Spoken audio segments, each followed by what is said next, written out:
You can't be serious, Dad, I said, my voice trembling as I stared at him across his massive mahogany desk. My father leaned back in his leather chair, calm and composed as always, and let out a slow exhale. This is not up for discussion, Michael, he said, setting his cigar in the ashtray, like the conversation was already over. My fists clenched at my sides, but I refused to back down. So that's it? I asked, my words sharp. You'd rather hand everything over to Lucas, someone who doesn't even care, than let me prove myself, all because I'm not the son you wanted? He didn't even flinch. This firm is for your brother to manage, Michael, he said firmly. You've done well with your education, and you'll make a fine husband one day, but this is not your place. End of. My name is Michael Bennett. I'm 26 years old, a Harvard-educated lawyer, and the son of Charles Bennett, owner of Bennett and Partners, one of the most powerful law firms in Dallas. My entire life has been about proving myself, excelling in school, debating my way to the top, graduating with honors so I could follow in my father's footsteps. But standing there in his office, surrounded by the smell of leather and cigars, I felt my world shift. It didn't matter how hard I worked or how much I loved the law to him. I was just his son, someone who was supposed to marry well and stay out of the way. I looked him straight in the eye, my voice steadier now. Lucas doesn't care about this firm, Dad. He's reckless. He barely scraped through community college, and he has no idea how to run a business. You know that as well as I do. My father sighed, rubbing his temple like I was the one being unreasonable. Lucas will learn. He's my son, Michael. It's his birthright to take over Bennett and Partners. And you, he paused, his voice softening just slightly. You have other options, a future that doesn't involve the stress of running a firm. I'm protecting you.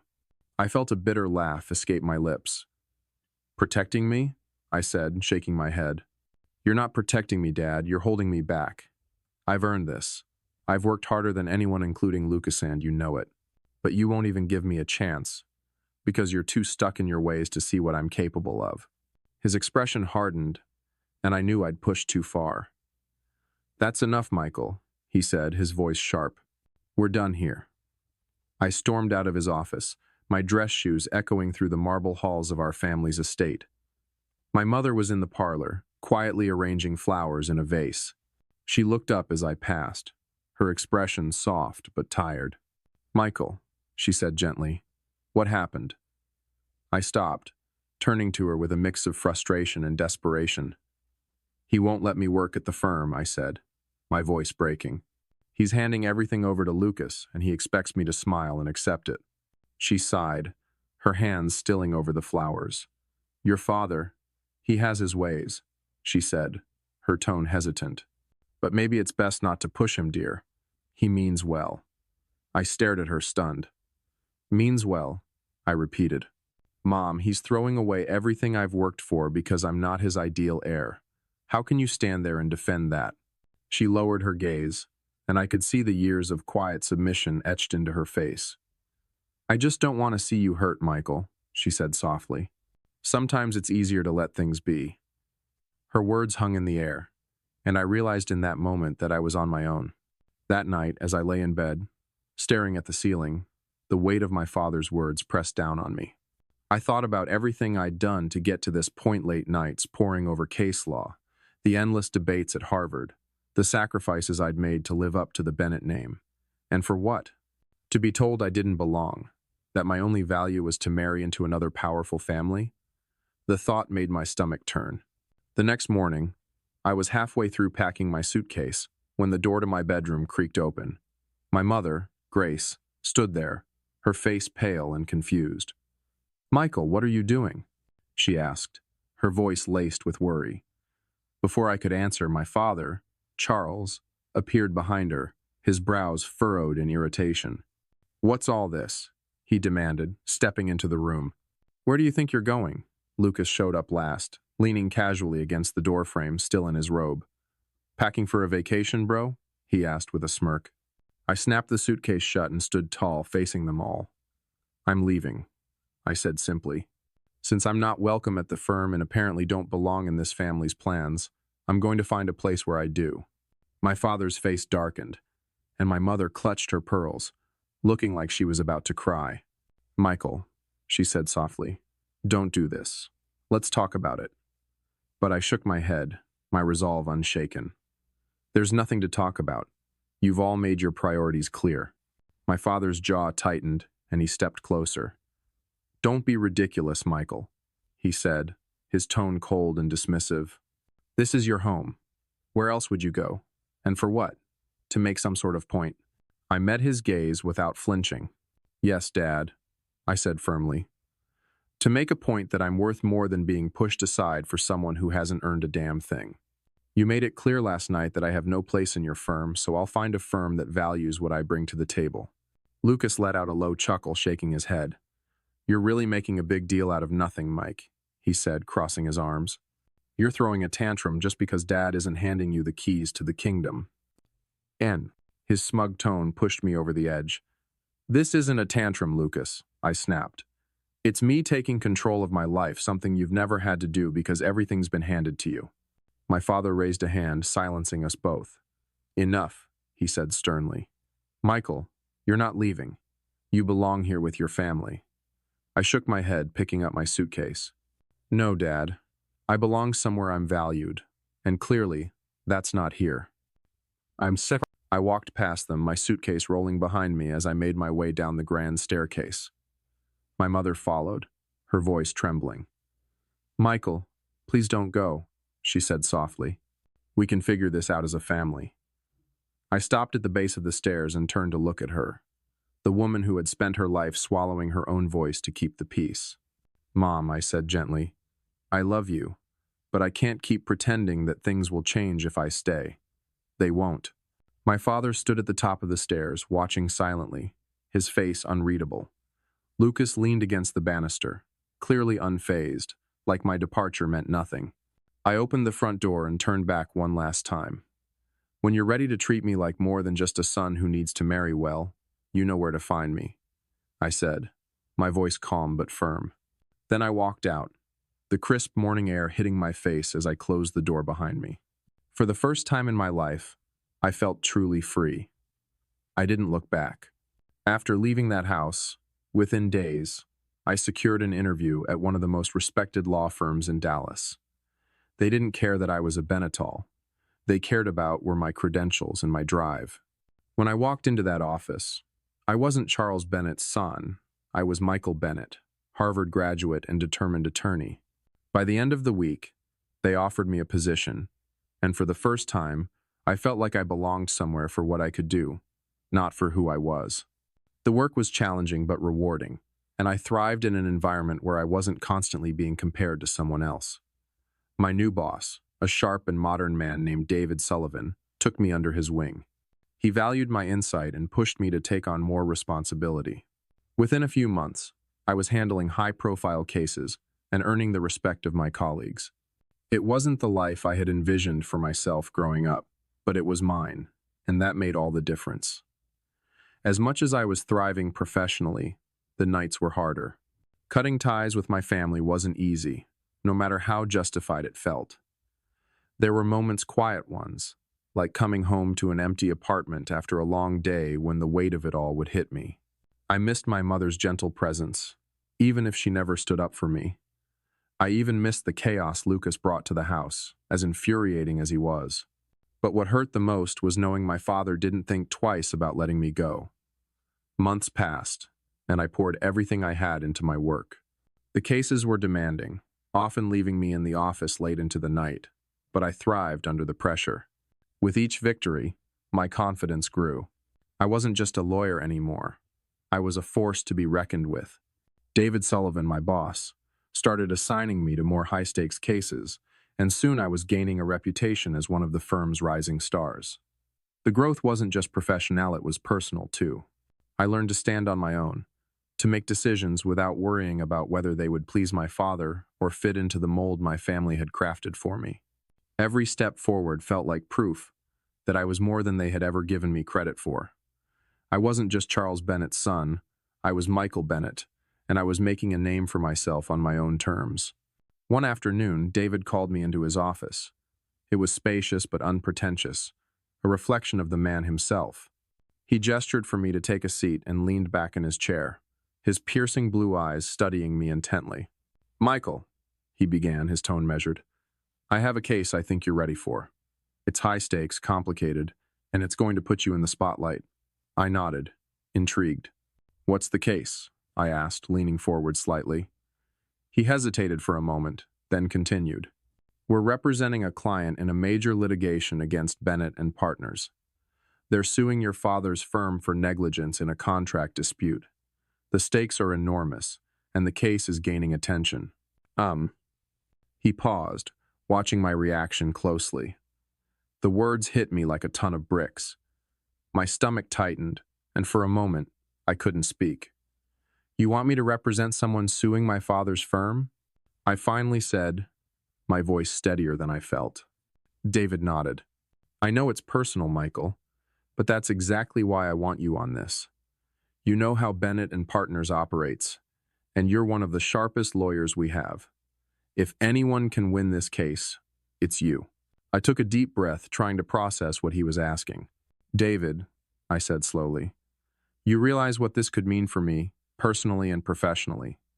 This isn't just another case, it's my family." He leaned forward, resting his elbows on the desk. "I understand that," he said firmly, "but this is your chance to show what you're capable of, to take on the people who underestimated you and prove them wrong. Think about it. Michael, this could be the defining case of your career." "No." I sat back in the chair, the weight of the offer settling heavily on my shoulders. "This is a lot to take in," I said, my voice quieter now. David nodded, his expression understanding. "I don't expect you to decide right here and now. It's a big ask, Michael, and I know how personal this is for you. Would it be all right if I sleep on it?" I asked, my tone more measured. "I need to think about how this could affect everything, not just my career, but—" I trailed off, unsure how to finish the sentence. "Take all the time you need," David said, his voice steady. "But don't take too long. We need to move fast on this, and I want you on the team. Let me know by the end of the day tomorrow." That night, I couldn't sleep. I lay in bed, staring at the ceiling, my mind racing with everything at stake. Taking the case meant going up against my father, the man who had dismissed me and handed everything to Lucas without a second thought. It also meant going head-to-head with my family's legacy, the name that had opened so many doors for me, even as it closed others. But it also meant proving, once and for all, that I could stand on my own, even if it meant burning the last remaining bridge to my family. For 2 days, I went back and forth, weighing the risks and rewards. I thought about my father's cold dismissal of everything I'd worked for, about my mother's quiet resignation, and about Lucas's smug sense of entitlement. But I also thought about the chance to show everyone that I wasn't just Charles Bennett's son. By the end of the second day, I made up my mind. I walked into David's office the next morning, my shoulders squared and my voice steady. "I'll take the case," I said simply. His face lit up with approval. "I knew you would," he said with a grin. "Now let's get to work." The day of the first litigation proceeding arrived, and the tension in the air was palpable. As I entered the courtroom, I clutched my briefcase tightly, my dress shoes clicking against the polished floor with every step. My client walked beside me, confident in my abilities. But all I could think about was the moment I knew was coming. As I approached the front of the courtroom, I saw Themi, father, and Lucas sitting at the opposing table. Their faces turned toward me, and as soon as our eyes met, I felt their shock hit like a tidal wave. My father's jaw tightened, his eyes narrowing as recognition dawned. Lucas's mouth fell open slightly, before he quickly masked his surprise with a smug smirk, though I could see the unease in his expression. I set my briefcase on the table and met their stares head-on. I wasn't going to look away or falter. I was here to do a job, and nothing not their surprise, not their disapproval was going to throw me off. For a brief moment, my father's gaze softened, but he quickly composed himself, leaning over to whisper something to Lucas. I didn't care what he said. I was ready. As the proceedings began, I slipped into my role seamlessly. Every motion, every argument, every document I presented was executed with precision. I kept my tone calm, my demeanor collected, and my focus solely on the case. When the judge addressed me, I responded with confidence, never faltering under the weight of my father's presence or Lucas's smug glances. I wasn't Michael the son or brother in that room. I was Michael Bennett, attorney for the plaintiff, and I intended to win. Even when Lucas fumbled through his arguments, clearly unprepared, I didn't let it show on my face. I treated him as I would any opposing counsel with respect, but zero leniency. Every time he misspoke or misrepresented a fact, I countered with clarity, backing up my points with solid evidence and case law. My father sat quietly for most of it, his expression unreadable, but I could feel his eyes on me. It didn't matter, I wasn't there to earn his approval anymore. I was there to do my job, and I was doing it well. After a few sessions, it became painfully obvious, at least for my father and Lucas, that I was dominating the case. Every argument Lucas brought to the table crumbled under the weight of my counterpoints. His inexperience was glaring, and my preparation left him scrambling for answers he didn't have. My father tried to step in once or twice, but even he couldn't salvage the damage Lucas had done. The tide was turning fast, and everyone in the room knew it. By the fourth session, their side proposed a settlement. I could see the frustration etched into my father's face as their counsel approached mine with the terms. After a few back-and-forth adjustments, we agreed to a resolution that heavily favored my client. As the paperwork was signed, I caught my father glancing at me from across the room. He looked defeated, maybe even regretful. Lucas, on the other hand, avoided my gaze entirely, staring at the table like a chastised schoolboy. I didn't say a word to either of them. My work here was done, and I had proven exactly what I'd set out to. Usually, when a session ended, I would stay behind to wrap up with my client and exchange pleasantries with the other lawyer. Was something I always did, a small gesture of professionalism and respect, regardless of how contentious the case might have been. But this time there was no opportunity. My father and Lucas had already gathered their things and left the room without so much as a glance in my direction. No handshake, no word of acknowledgement, not even a curt, "well done." It stung more than I wanted to admit. Even after everything, a part of me had hoped for some kind of recognition, some small sign that they'd seen what I was capable of and respected it. Instead, they walked away, silent and defeated, leaving me standing there with the weight of unfinished business pressing on my chest. I took a deep breath, brushed it off, and refocused on my client. I had won the case, that was what mattered. That evening, back at the firm, my colleagues greeted me with applause as I walked through the doors. David was the first to approach, clapping me on the shoulder with a proud grin. "Well done, Michael," he said, raising a glass of champagne. "You were flawless in there. That settlement is a big win for us." The team had set up a small celebration in the break room, complete with drinks and hors d'oeuvres. My client even stopped by to express their gratitude, shaking my hand firmly. "You were incredible, Michael," they said. "We couldn't have done this without you." For the first time that day, I let myself smile. Surrounded by people who valued me for my skills and hard work, I felt a sense of accomplishment that no words from my father or Lucas could have given me. This was my victory, and I owned it. Later that night, alone in my apartment, the glow of the city lights filtered through the blinds as I sat by the window with a glass of wine. The adrenaline from the day had worn off, and in the quiet, my thoughts drifted back to my family. I replayed the courtroom moments in my head, the way my father's face tightened with every argument I made, the way Lucas couldn't even look me in the eye when it was over. I had expected them to be angry or defensive, but the silence they left me with was harder to bear. For years, I had dreamed of earning my father's respect, of proving to him that I was worthy not just of his name, but of a place in the firm I had once idolized.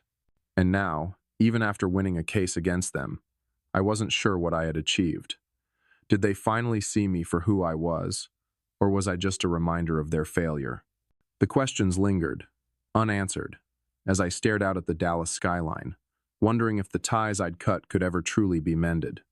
The next morning, as I walked into the office, the usual buzz of conversation and ringing phones greeted me. I barely had time to settle in before David approached, a curious look on his face. "Michael," he said, his tone cautious but warm, "your father is here. He's waiting in your office." The words stopped me in my tracks. "My father?" I asked, trying to keep my expression neutral, though my stomach flipped. David nodded. He came in about 20 minutes ago, said he wanted to speak with you. Take your time, I'll hold your calls. I thanked him, though my mind was already racing as I made my way down the hall. When I opened the door to my office, there he was, Charles Bennett, sitting in the chair across from my desk, his hands clasped tightly in front of him. He looked up as I entered, his expression unreadable, though the slight furrow in his brow betrayed something regret maybe. "Michael," he said simply, his voice quieter than I'd ever heard it. I closed the door behind me, unsure of what to expect. "Dad," I replied, keeping my tone even. "What are you doing here?" He stood slowly, brushing his hands down his suit jacket as though trying to steady himself. "I came here to talk," he said, his tone measured but serious. "To say some things I should have said already." I walked over to my desk, setting my bag down carefully. "All right," I said, folding my arms. "I'm listening." He hesitated, glancing out the window before turning back to me. "You were brilliant in that courtroom, Michael," he began, his voice softening. "I've seen a lot of lawyers in my time, some of the best in the business, and what you did, it was remarkable. You were prepared, professional, and relentless. You left no doubt about who the better lawyer was." His words caught me off guard, but I kept my expression steady, waiting for him to continue. "I've spent so much of my life believing that legacy meant keeping things the way they used to be," he said, his voice tinged with regret. "That a son should take over what the father built. I thought I was doing the right thing, pushing Lucas to step up, even when I knew, deep down, he wasn't ready or willing." He ran a hand through his silver hair, sighing deeply. "But I see now that I've been wrong. You've worked harder than anyone, Michael. You've earned everything you have, and I failed to recognize that. I failed you." I blinked, unsure how to respond. This was the man who had spent years dismissing my ambition, telling me to settle for a life that didn't match my dreams, and now he was standing here admitting he was wrong. "Why now?" I finally asked, my voice steady but cautious. "Why are you telling me this now, after everything that's happened?" He met my gaze, his blue eyes filled with an honesty I hadn't seen before. "Because I saw what you're capable of," he said simply. "And I realized I've been a fool. Lucas isn't ready, and he may never be. But you've proven you have what it takes, not just to succeed, but to lead." He stepped closer, his tone almost pleading. "Michael, I'm asking you to come back, to take your rightful place at Bennett and Partners. The firm needs you. I need you." The words hung in the air, and for a moment, I didn't know what to say. I had spent so long fighting for this moment, dreaming of hearing those words from him, but now that they were here, I wasn't sure if I wanted them. "What about Lucas?" I asked finally. "What happens to him?" My father's face tightened, and he nodded slowly. "Lucas will stay, but he'll take on a role more suited to his skills. This is about you, Michael. It's about giving you what you've always deserved." I took a deep breath, letting his words settle. "I need time to think about this," I said finally, my voice calm but firm. "It's not something I can decide right away. A lot has happened, and I need a few days to figure out what's best for me." My father nodded, his expression serious but understanding. "Of course," he said. "Take all the time you need. I'm not asking for an answer today. I just needed to say my piece." He moved toward the door, but before he left, he turned back to face me. "Michael," he said, his tone softer now. "I know I haven't said this enough or maybe ever, but I am proud of you. Watching you in that courtroom, you were better than I ever was, better than I could have imagined." His words hit me harder than I expected, and for a moment, I just stared at him, unsure of how to respond. He gave me a small, almost hesitant smile before turning and walking out of my office, leaving me alone with my thoughts. As I sat at my desk, his words echoed in my mind better than I ever was.